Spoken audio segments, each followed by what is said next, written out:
पहचाना आपने हरियाणा की शान, हास्य कवि सुरेंद्र शर्मा महान।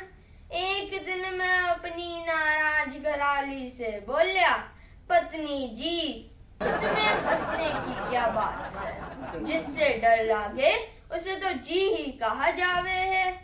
पत्नी जी तेरी नाराजगी कैसे दूर कराऊं, तू कहे तो तन्ने दिल्ली की सैर कराऊं, चांदनी चौक में पराठे और चाट भी खिलाऊं।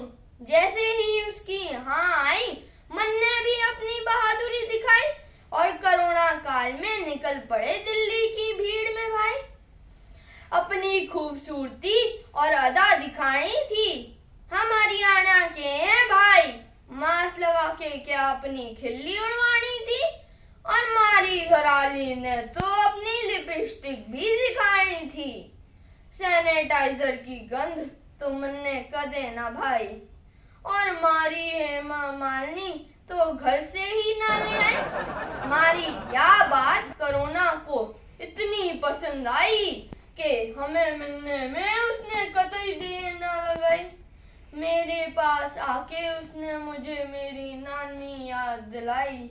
मैं बोलियो यो हिंदुस्तान को पति भी बहुत कसयो है। घरवाली ने मनाने वास्ते जान दिली पे धरो है, पर रे चीन वालों थारी अपनी आंखा तो कदे ढंग से खुल ना पाई, पर थारी बीमारी ने सारी दुनिया की आंखा खुलवाई। पर कोरोना ने मुझे एक बात समझाई कि सावधान रहने में ही है भलाई। योग करो, टीका लगवाओ और कर दो कोरोना की विदाई।